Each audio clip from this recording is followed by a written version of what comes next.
Hey guys, thank you so much for joining me on WellnessKE. My name is Fatma. Here on WellnessKE, we like to offer women great information and also solutions so that they can be able to learn ways to balance their hormones through fitness, nutrition, and a holistic approach. And today we're talking about fibroids. So keep watching. So, if you want to learn more about fibroids, their causes, the signs and symptoms, ways to manage, then this video is for you. And I want to remind you that you should hit that like button because liking helps YouTube share this video so that other women can be able to benefit from this information. And also, don't forget to subscribe to the WellnessKE channel so that you can always learn more about your reproductive health. So, let's get into the conversation. Fibroids. This word, you've probably heard it so many times, or unfortunately you went into the hospital and your gynecologist actually diagnosed you with fibroids. If this is the case, I know that right now you're very stressed, and I can say that fibroids are actually some of the most stressful and actually draining reproductive health conditions to affect a woman. And I say this because I've gone through this personally. I have had fibroids before, and I know how much they can wreak havoc in your body and also cause mental health issues. So today we want to talk about fibroids, what really causes fibroids, who is actually at risk of fibroids, how can you be able to manage, and so much more. So keep watching. Okay, before we get to talk about fibroids, allow me to mention two specific words that are going to come up in the conversation. The first word is benign. So, benign actually means not harmful. Scientifically, benign is a word that actually means something that is not harmful. But in the case of fibroids, benign actually means non-cancerous. So we're going to actually find out that fibroids happen to be non-cancerous or benign growths. Another word that I wanted for you to know is uterus. I'm sure you know the word uterus, you've heard of it, and you're aware of a uterus because as a woman, you know that this is a reproductive organ that is responsible for childbearing. So it's important for us as women to understand that the uterus actually consists of three layers. The uterus has an outer layer, an inner layer, and a middle layer. The inner layer is known as the endometrium, the middle layer is known as the myometrium, and the outer layer is known as the perimetrium. Now we're going to find out that fibroids actually occur in the middle layer, the myometrium. This is actually where fibroids end up growing in the uterus of a woman. So these are the two words that I really wanted for you to understand. And now let's get into the conversation. So, what are fibroids? Fibroids happen to be benign tumors that actually grow in the uterus of a woman or on the uterus of a woman. So that means that fibroids are not cancerous. In fact, there's actually a statistic that proves that it's very rare for women who have fibroids to end up having these non-cancerous tumors turning into cancerous tumors. It's actually about 1 in 350 women that ends up reporting cases of their fibroids ending up becoming cancerous. But something that's important for us to know is that fibroids affect women in their reproductive age. So this is a very big age bracket. For instance, if a girl actually hits puberty and gets their menstruation at age 14, let's say, and they end up getting into menopause as an older woman at age 58, so that means this entire age bracket is their reproductive age, and fibroids happen to affect women who are in their reproductive age. This is actually the reason why this information is important, because so many women actually fall under this category. Something that's important for us to know is that fibroids are actually a hormone related condition, meaning they're caused by hormonal imbalances, specifically high estrogen levels. And that is why fibroids end up growing in the uterus, because that's the one organ or area of the woman's body that actually has high estrogen levels. And we've actually been hearing of cases, new cases of women reporting that they have fibroids in their breasts. These are called breast fibroids, or they end up having fibrocystic breasts. And so because of that, it means that even as a woman, when you do opt for having a surgery or an operation that removes your uterus, which is called a hysterectomy, you might end up having fibroids in your breasts. So this is just a cautionary tale for women to know, such that whenever they are making decisions to actually care for their bodies, or seek treatment for fibroids, they fully understand why the fibroids are occurring in the first place, because this is the one way to ensure that you find a solution to the problem. So now that we know what fibroids are, it's important for us to find out who is actually at risk of uterine fibroids. Well, there's a long list of women that are at risk of having fibroids, and we're going to go through this step by step. The first person is any woman in their reproductive age.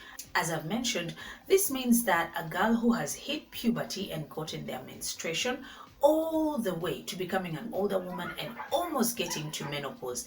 This age bracket means that it covers women who are susceptible to having fibroids.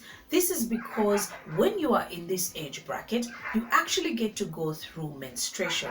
And as you remember your science, menstruation is basically when a woman's ovaries actually produce an egg or an ovum.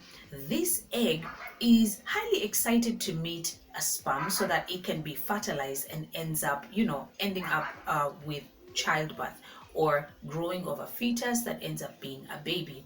But if this doesn't happen, usually what happens in the uterus is that the uterus was already preparing itself for childbirth. So the walls of the uterus were already thickening up the endometrium.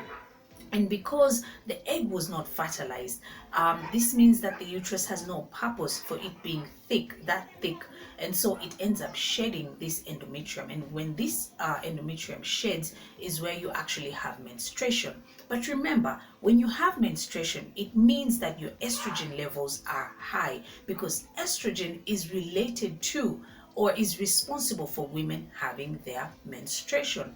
So if you don't have children, or you are in that age bracket where you have menstruation, that means you are exposed to estrogen for a very long time. So women who are in their reproductive age are susceptible to having fibroids. The second type of woman that is susceptible to having fibroids, women who are obese or overweight. So how can you know that you are obese or overweight? You check your weight and see if it is 20% higher than the normal healthy weight.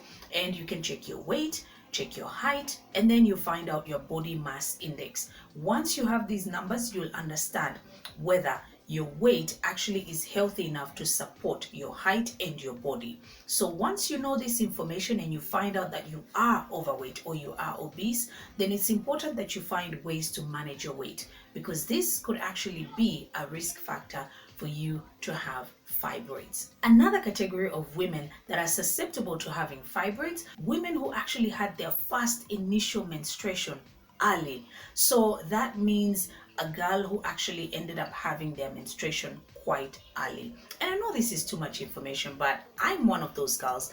And if you are, then you can relate, because if you were in school at that time and you ended up having your periods before every other girl, that means that you felt a little bit embarrassed because this was something new happening to your body and you hit puberty before everyone else. But it's important for girls to know, and it's important for mothers to know, that if you notice that your girl actually had their menstruation, their initial menstruation early, then they are highly likely to having fibroids. And this is because it just simply means that they've had more time to go through menstruation than any other woman, because it happened to them early, so they were exposed to estrogen from a very early age. And as they keep on getting older, it means that they've actually had more years of having their menstrual cycle. So basically, as we mentioned, fibroids actually feed off of high estrogen, and this is the reason why. So another category of women who are at risk of having fibroids, women who don't have kids. Scientifically or in medicine, they actually call this nulliparity. So I think it comes from two words, null and parenting, meaning if you've had no children, it simply means that you are actually going through menstruation for a longer period of time than any other woman, because of course, as I mentioned, the egg actually is produced by the ovary, hoping to meet a sperm so that it can be fertilized and so that you can end up being pregnant. But if that doesn't happen, it means that your endometrium keeps on shedding, meaning your uterus keeps on shedding every time for you to have menstruation. So you actually have high estrogen exposure. You are exposed to high estrogen levels. This is actually quite a controversial point, but it's a point nonetheless. So it's important for women to know this one. Another one is women of African descent. We are never going to be able to understand why. I am doing my best to find out why, but as it turns out, more women who are of African descent or women who are black actually have higher chances of having fibroids, and they even have more severe symptoms than their other female counterparts. Another category of women who are at risk of having fibroids, women who actually hit menopause late. So as you can imagine, there's a trend here. If you hit menopause late, that means you still are going through menstrual cycle. And when you go through your menstrual cycle, because estrogen is responsible for you to have your menstrual cycle, then you are exposed to estrogen and high estrogen levels throughout. So that's a category of women that is highly susceptible to having fibroids. Something that's important for us to mention, if there is family history of fibroids. So if your mom had fibroids, your aunties, your grandmother, so you need to find out your family medical history. It lets you know if there are people in your family, women in your family that had fibroids, chances are you might actually have fibroids.